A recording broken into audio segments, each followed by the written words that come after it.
Good morning, everybody, and welcome to today's Sunday Q&A. Well, regular viewers to the channel might notice that for a little while now, in fact for what's gone on for quite a while now, I've been talking about the secret project. Well, the secret project is happening, it's on, it's locked in, and at this point all I'm going to say is Friday the 31st of May, which is this Friday coming, 8 p.m, Channel 5. Those of you who want to look it up, I'll look forward to the comments. It's going ahead. So there will be more videos, of course, relating to the secret project, but that's all I'm saying for now. So what did we do?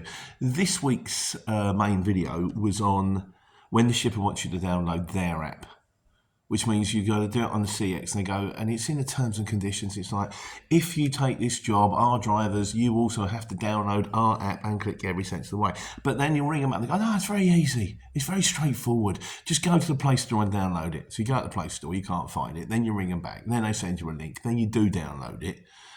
And then, anyway, Godzilla said, beyond true that. He said, I will fess up, I've avoided quoting for jobs like this in the past. I've also been caught out by companies that demand that you go through their own site or app. You have to present a POD for invoicing. There's another one, I think it's called Smart.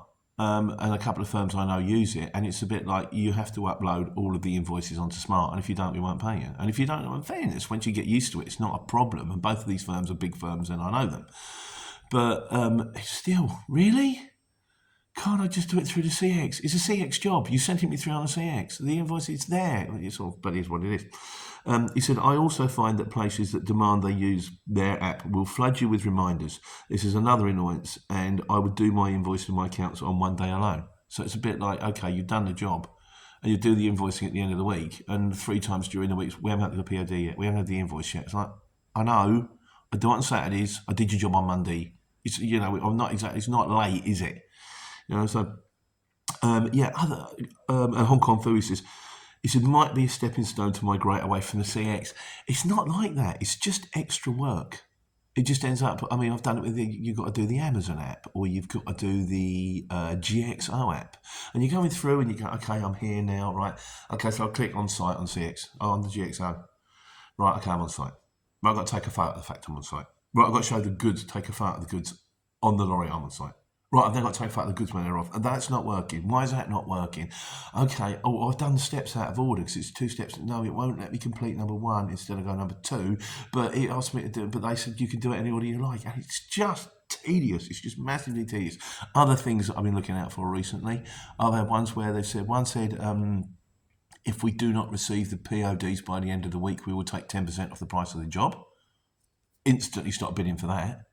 Because that's like saying whatever, or I just put 10% on the price of the job, thinking the PODs are never going to reach you in time. There's been a couple of others as well, which I've been thinking, it's like, we do not pay if it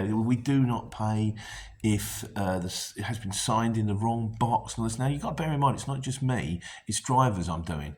And I'm sitting there thinking, well, I know if I do the job, I'm going to get it right. But if I send Andy or Mick out, and they sign it in the wrong box and go, sorry, £250 job we're not paying. Fine, I won't quote on it then. So I don't know if these people are doing themselves any favours. It might be the fact that they've got their terms and conditions and the customer says to them, unless we get the paperwork back signed and correct, we're not paying, in which case they have to pass it on, in which case their hands are tied. But otherwise, the whole thing's massively tedious and presumably not worth going into. So that was on when the shipper wants you to download their own app. I went to Anglesey. Very nice. Stan said, he says, just behind the corner of he said, my impression of the longest town. I was like, I can't pronounce it. I could learn to pronounce it, but it's the kind of thing, like I've recently learned all the kings of England, kings and queens of England since William the Conqueror, for no apparent reason whatsoever. And probably as soon as I stop using it, I'll forget them. So it's the kind of thing that I go, what was that song that used to be as a kid? More up and back with it. It went like that. And I thought one day I learned that and then thought, why? Why? But who's saying that was Hi-Ho Silver? Who right? Not like Hi-Ho Silver Cockney and Ranger. It wasn't Phil Boone. It was the thingy. That wasn't Phil Boone. Oh, I've just gone down a cul-de-sac. Forget it. Forget it all. Phil Diamond. Was it Phil Diamond? The guy you saying I should have known better. Who's in PhD? Who's saying I won't let you down? I've gone down a cul-de-sac. Right. Anybody want to make sense of that? Please leave it in the comments because I can't. DeWin says, the well-known tongue-out-of-cheek reversing manoeuvre, I know it well. It shows everybody that you're adequately concentrating not to be disturbed. I've got to be honest with you, Dwayne, I've got a bit of a condition, and I've had it since I was a child, in the fact that when I concentrate, I chew my tongue and I make a noise. And you'll hear it sometimes in the videos. And, because I'll start taping, I'll stop taping, and it's just something I do, and it's really irritating to everybody else. But the problem is, I don't know I'm doing it. And I go, can you stop doing that? I go, yeah, sorry. And then 30 seconds later, I used to use it to drown out the noise of the Hoover when my grandma hoovered, because I hated the noise of the Hoover. So she would hoover and I would chew my tongue and make a noise. And it stayed with me forever. Admittedly, there are worse conditions out there, but it's one I really wish I didn't have. But there you go. So, Steve Campbell says, I stopped at the Shell garage with the Puffin Cafe off the A55 on Wednesday. I think that's the one just after the tunnel. And if I'd have known it was there, I would have gone just a little bit further because it looks lovely. With sea views and even a footbridge to the beach. It was after the tunnels on Conway Bay. I was there for the night and I tipped just after the Britannia Bridge. Coming out of Holyhead though, I came across the Menai Bridge, very, very tight going over in a 7.5 ton wagon. Never done it, but I'll bear that in mind. Anyone knows anything about the Menai Bridge? Please pass it on. Gareth rides bikes. He says, hi Pete, VOTR here. I hope you are well. I am Gareth. He says, I had to comment on this as I would have driven through my hometown of, it's Leon Fairfecken? Best shot, mate. I hope that's okay. Leon Fairfecken. Very different to Walsall where I reside now. After you drove through the last of the three big tunnels on the A55 heading to Anglesey, you drop down to a roundabout with a view of the coast on the right into Leon Fairfecken where you used to live. Anyways, you were on Anglesey. It's a whole island, not a town. Anglesey is its own county. I wouldn't recommend going all the way up the M6 and down the M56 like you did. I just felt I sat there. But it was pretty enough. He said the best way is to head down the M54 towards Telford, come off at the A41 and head through a very picturesque Shropshire and Cheshire on a very good road. It's the way the Irish trucks go when they get off to the ferry at Holyhead and heading for Europe via Dover. I go back this way every other weekend. I'm going to give it a go. Godzilla says he has a bit of an issue with it because you get stuck behind slow-moving trucks and tractors. But if I ever go back to Anglesey, I'll give it a go. Why not? Shropshire, an interesting county full of some nooks and crannies. He said, how are you finding being an employee and being rather than being your own boss? He said, I'm struggling to find a healthy work-life balance. It seems all Class 1 jobs are 60-hour weeks, whether it's days or tramping. Totally knackered most of the time and no time to do life chores during the week, let alone any leisure activities. Pretty much the same as that. Yeah, I'm working flat out. I find that if I have a good day, I get frustrated because I think, that could have been my good day. That's the day when I come home and go, I smashed it today. And if I have a bad day, I think, I can't have a bad day. My bad day because my job depends on me having good days. And yes, it's very, very, very full on. Having said that, the company is going places, and I kind of hope that as it continues to go places, I will go places with it because I was there at the beginning. And I'm hoping to support it and build it. I know that nothing happens overnight, and I know nothing is forever. So who knows? Something might come out of the secret project. Friday the 31st of May, Channel 5, 8 p.m. Or you never know what's going to happen. Life's like a box of chocolates without the inlay card.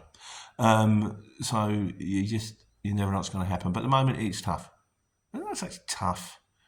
And also, it's kind of, it's taken a little bit of the joy out of it because I thought I was on a trajectory. I thought I was building something. I thought I was doing something good and going somewhere. And then suddenly the rug came out from underneath me. But, as Maximo Park say, what do you do when the world comes tumbling down? You just start again. You start all over again. That's what I'm doing. Yeah, and that takes us neatly to miscellaneous. Neptune Courier. Oh, this was a lot to do with the fact that we were commenting on the fact that you don't know what you've got on board. So, sort of, they could load you up with anything. He says, really knowing what the goods are. It is the driver's responsibility for what is in the back on board. Always ask the question at the phone call stage. This is very wise, actually. What are the goods, please? The first question at the roadside is often, what are you carrying, driver? It's a good point. I don't know, mate. I just picked it up. Like, I don't know if there's a defence in the court of law, is it? Ignorance is no defence of the law, they say. Steve Campbell says, there's an idea. I very rarely know what I carry. We're not allowed to look in the packages. Might see if I can find a wealthy, dodgy person to tell me he's picking up flour. And as Leachy said, I've often wondered, flour, this is interesting flour, isn't it? This flour's making my head go slightly funny. He said, I've often wondered what we could be delivering, especially your job where you get to collect from a house, delivering to another house. Here are some hand-rolled Caribbean cigarettes. Could you please take these to the house down the road? They smell very nice. They smell very nice, don't they? Yeah. He also says, the Ford Transit looks well mint. Oh, I love a Ford Transit, a fantastic Ford Transit Custom. Fantastic van. Can't get enough of them. It's sort of like, it does make you wonder. What are you carrying? Well, I'm carrying some sugary white powder and some loose smelling green leaves, some kind of herb. Clearly, they're making tea. Yeah, maybe we should look into that. Well, it could be anything. It could be a bomb. It could be ADR and you don't know about it. That's a curious one. They always say it's got to be an ADR job. What if they send you to pick up an ADR job and it is ADR, but they just don't tell you? So you say, no, you need an orange plate for this, mate. I'm like, do I? I just went and picked it up. Ivan Spencer, he says, right. Now, this is on, this was what we commented, he's joining the exchange. And I said, join if you want, don't join if you don't want it. He said, I agree with you. Join if you want, don't if you don't. He said, but it's hard knowing how to price jobs. It's an art. Very hard to get the right people, like Saints Man on YouTube. It is very good telling you how to price what you're not, and so you don't get it wrong type thing. You won't make money if you're on your own. No one will tell you. Sorry. If you, basically, he's talking about how to price jobs per mile, short distance, whether you should go to the coast and stuff like that. This is stuff I have talked about in the past in my videos. I don't talk about it so much anymore because I've kind of covered it already. And it gives you, there's plenty of, I can just be repeating myself, but there's plenty of work, there's plenty of videos on there that will explain how it all works to a degree, and then you just kind of work out the price it. I'll do another one if you like, but he said people need to watch couriers on YouTube driving. People watch couriers and driving is the easy bit, pricing and paperwork is the hard bit. It kind of is. It's kind of baptism by fire, but it's not that tricky. The truth. The only tip I'll give you quickly is what I say is when you start, you'll get a rough idea of what the jobs go for from watching YouTube, talking to people, that kind of things, even talking to the exchange, although they'll probably give you an overinflated opinion of what you can get because they want you to join. If you start pricing, if you're winning every bid you put in, you're too cheap. If you're winning none of the bids you put in, chances are you're too dear. Wait till you get to the stage where you're winning 2/3 of the bids you put in, and then you're about right. And as time goes by, and also be aware of your costs, because you think, well, if I put a bid in for that, and then I've got to come back empty, and that's double diesel, I'm not going to make any money anyway. It's a baptism by fire. You will work it out.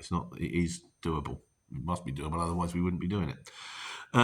Shiddy turns around. He said, Pete, I'm starting soon on the CX. Well done, mate. In a Luton, and I need to get some equipment to get started. I can't find your video where you describe what you need to become a courier, e.g. gloves, pallet truck, visible boots. Mate, I'll dig it out for you and I'll do your link. There we go.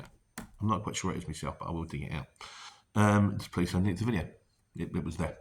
And Rash finally says, he said, why don't you make videos with other CX drivers like James from FF, Anvil, Saintsman, Andy P? I'll be honest, I don't watch any of the other videos for no other reason than the fact that I spend all day driving a courier van, driving a lorry, and then I spend weekends making videos about driving lorries, and the last thing I want to do in my spare time is watch other people Having said that, it's a bit like Ben Hilton says. He says when you go to like the motorway service station and then you go and there's a car game, like Outrun or something like that, contemporary reference to the 18 to 25-year-olds there. So you put like £1 in and you drive a racing car. He says, you've just been driving for 3 hours. Well, why did you then come off and drive? It's why, right, instead of that, carry on driving, don't stop at services, and every 3 minutes throw £1 out the window. So also knows a guy out there called, is it Conrad Bismarck? And he's got a big channel. He's commented from time to time. And he does a truck driving game. And he's good at it. He's good, like, you know, people watch it because people watch this kind of stuff. But then I think, so you drive a truck Monday to Friday, and then when you come home to relax, you drive a truck driving game. But then I suppose, you know what you want to do? My favourite guy was it the drummer out of Incognito? Or something like that. And they said he would practice 8 hours a day. You know, that was his job. He would get up at like 7, 8 o'clock in the morning and all day long he would practice the drums so he could be the best drummer in the band. Then he'd have his tea and in the evening to relax, he'd play the drums. That's what you want to do. Crack on. Absolutely. Why not? Like, you know. And which brings us to this week's conclusion, which is from Dave the Crisps, Dave the cab driver now, my mate Dave, and he said, well spotted footermish, be lucky, because he made the comment last week about us courier drivers arguing, bickering. Here's a young one's reference. Cool, that's old now. Oh, contemporary reference for the 18 to 25-year-olds there. If you've never seen it, go back and watch it. The animations are a bit sad, but the actual sketches I still think are funny. So that's it. So that's the end of today's Sunday Q&A. But if you want to see me, other than on the videos, before next week, don't forget, Friday the 31st of May, Friday coming, Channel 5, 8 p.m.